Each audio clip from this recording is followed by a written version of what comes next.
तो आप ही ने जो है वो पूरा का पूरा, अब इस बात से आप पता नहीं मुझे उत्साहित हैं या आप जो है आपका जो समझ है कि ये जो इस तरीके के थर्ड जेंडर के जो लोग हैं, किन्नर हैं, तमाम सारी जगहों पर ऐसा हुआ है कि लोग फाइनली जो है उनके साथ खड़े हो जाते हैं। मेरे यहाँ पर भी जो है एक शबनम मौसी को लोगों ने जिता के विधानसभा में भिजवा दिया था। हमारे यहाँ सागर के अंदर भी महापौर बन गए थे। हमारे यहाँ पे कई जगह पर जो है लोग पॉलिटिकल पार्टीज को सबक सिखाने के लिए इन्हें जिताने का काम करते हैं। तो ये चंदौली वाला पूरा क्या था पूरा मुद्दा, और आप पूरे चुनाव को किस तरीके से आप देख रहे हैं जो धांधली हुई? जी तिवारी जी। सर, एक तो चीज है कि उस पर चर्चा करने से पहले हम चर्चा करेंगे मॉडल, पूरे देश का मॉडल बनारस को इन लोगों ने बना के रखा है। और पिछले चुनाव में, मोदी के चुनाव में जितना वोट पड़ा था उससे 1,17,000 ज्यादा वोट गिना गया हमारे, और उसकी चर्चा कहीं नहीं होती है। वो सारा मामला पेंडिंग पड़ा हुआ है। इस बार भी गोरखपुर के इस जो नगर निकाय चुनाव में 3,63,000 वोट पड़े थे, जबकि मतगणना हुआ 4,87,198 वोट का मतगणना हुआ। आखिर चुनाव आयोग क्या कर रहा है? ये सब क्या हो रहा है? और बिल्कुल इसी की प्रतिछाया मुगलसराय में देखने को मिली, जो आज की तारीख में अपना जिसका नाम बदल करके पंडित दीनदयाल उपाध्याय महानगर रख दिया गया है, नगर रख दिया गया है। वहां 2 राउंड तक की काउंटिंग का तो रिजल्ट दिया गया, उसके बाद रिजल्ट को अपना बताना बंद कर दिए। और परिणाम ये हुआ कि अंदर कमरे में बंद करा करके खाली सपा और भाजपा, ये जो राजनीतिक दल हैं, उनके लोगों को बैठा करके खाली पंचायत होती रही, और अंत में ये हुआ कि ये चुनाव परिणाम घोषित कर दिया जाए। लेकिन जो वहां किन्नर वो प्रत्याशी लड़ रही थी, अपनी सोनू किन्नर लड़ रही थी, सोनू किन्नर के लिए वहां के लोगों ने संघर्ष किया। और खास करके मैं नाम लूंगा सतनाम सिंह का। सतनाम सिंह बहुत ही अपना क्रांतिकारी वो युवा नेता है, लेकिन उसको मार पीट करके लोगों ने बाहर कर दिया। जब बाहर कर दिया तब वहां किन्नर समाज एकदम से वो क्या कहते हैं कि विद्रोह पर आमादा हो गया। और ऐसा प्रदर्शन, जैसा प्रदर्शन मुगलसराय में किया गया आज तक शायद नहीं हुआ था। बिल्कुल नग्न होकर के सब अपना पुलिस का लाठी लेकर के उनको पीट के बाहर किए, और फल ये हुआ कि 10 मिनट के अंदर उनका परिणाम घोषित हो गया, और 8 बजे रात को 397 वोटों से उनको विजयी घोषित कर दिया गया। तो हमारे कहने का मतलब है कि ये इस बीच, ये खास करके नगर निकाय चुनाव अगर हम उठा करके देखें तो एक तो इसमें वोटिंग, ये मतदाता सूची में भी इतनी धांधलियां हुई हैं कि हमारे सारे राजनीतिक दलों को तो 1 महीना पहले से लगा दिया जाता है वोटिंग लिस्ट बनाओ, और ये वोट बनवाइए, समीक्षा कीजिए, और लेकिन परिणाम ये होता है कि जिस वोटर लिस्ट से जो वोटर लिस्ट जो चुनाव कराने के लिए आती है वो एकदम डिफरेंट हो जाती है। अपना सब लोग हल्ला गुल्ला मचाते रहे, कहीं कुछ नहीं हुआ। और बनारस में ही काशी महात्मा गांधी काशी विद्यापीठ के वाइस चांसलर अपने ही कैंपस में उनका नाम नहीं था, उनका नाम वोटर लिस्ट से गायब था। वो जब वहां पर अपना बैठ गए धरने पर तो उनका वोट डलवा दिया गया, और ये कहा गया कि आपका वोट तो किसी दूसरे बूथ पर चला गया है। तो अब इससे बड़ी धांधली क्या हो सकती है कि काशी ये विद्यापीठ का वाइस चांसलर का वोट गायब हो जाए, और अगर वोट उनका नहीं है तो वोट आप उनका किस तरीके से आप डलवा रहे हैं। तो इस तरीके की व्यापक धांधलियां हुई हैं। और अपना जहां तक किन्नरों का, मैं तो ये कह रहा हूं कि आज की तारीख में तमाम जगहों पर निर्दल प्रत्याशी भी उसको मजबूती के साथ लड़े हैं।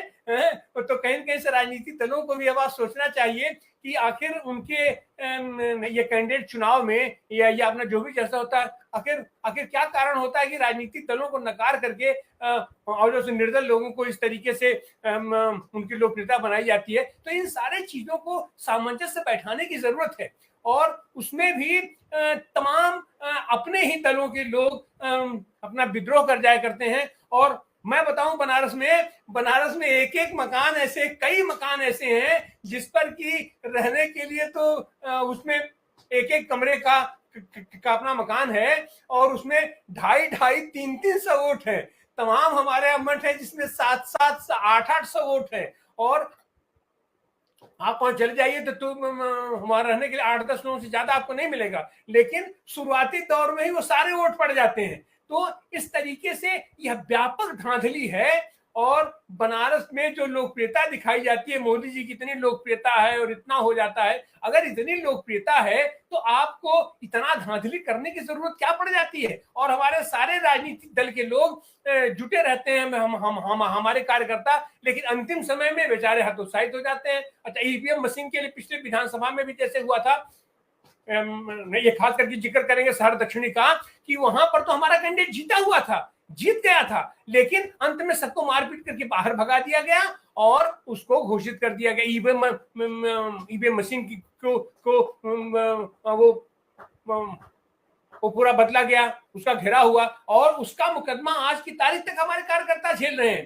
तो चुनाव से पहले से हम तैयारी करते हैं, चुनाव के दरमियान हम तैयारी करते हैं, चुनाव के बाद भी हम तैयारी करते हैं, लेकिन उसके बावजूद भी चुनाव आयोग की खामोशी और प्रशासन का इस तरह बेहयाई के साथ इनका साथ देना, इसके चलते लोकतंत्र पर बहुत ही बड़ा खतरा मंडरा रहा है। इसको सोचना पड़ेगा, चुनाव आयोग के बारे में भी सोचना पड़ेगा और पूरी जो लोकतांत्रिक प्रक्रिया के बारे में सोचना पड़ेगा कि आखिर इसको कैसे किया जाए। हम बतावें कि यही गोरखपुर था, गोरखपुर में भी एक बार जो किन्नर वहां पर मेयर हो गई, तो हमको तो ये दिखाई पड़ रहा है, और खास करके इस चुनाव में जिस तरीके का प्रदर्शन सोनू किन्नर और उसके समर्थकों ने किया है, वो निश्चित रूप से लोकतंत्र में हमको दिखाई पड़ रहा है कि यहाँ भी एक उम्मीद की किरण दिखाई पड़ रही है कि इस अंधी बहसी शासन प्रशासन से, पुलिस व्यवस्था से लड़ने के लिए कुछ इसी तरीके का संघर्ष भी करना पड़ेगा। अब एकदम से गांधीवादी तरीके से और हिंसक तरीके से, अभी मैं उसका भी जिक्र कर दूं कि बनारस में ही अभी 3 दिन पहले मैंने हम वो मोहन सराय में मैंने दौड़ा करके ग्रामीणों को घेर करके पूरा एकदम से उनकी पिटाई की गई है। केवल उसका पर्पज ये था कि उनके जमीनों पर ये लोग कब्जा कर रहे हैं, वो जमीनें वो टाउन एरिया बनाने के लिए एक गुजराती कंसल्टेंसी को देना है। और उसके साथ ही गांधी विद्या संस्थान, जो दुनिया के पैमाने पर एक आदर्श संस्था है, उसमें बलात् कमिश्नर के आदेश से उसका ताला तोड़वा करके लिया। और कल जब वहां के साथी उसके विरोध में धरने पर बैठे थे तो पुलिस प्रशासन के लोग उनका टंट उखाड़ करके फेंक फांक दिए, और उसके जो वो मुख्य ट्रस्टी हैं अपने राम धीरज भाई, उनको उठा करके थाने में अपना लेके चले गए। तो ये हर स्तर से धांधली का जो भी स्तर हो सकता है, दमन, उत्पीड़न और उनको भयादोहन, ये सारी चीज करके इनका यह है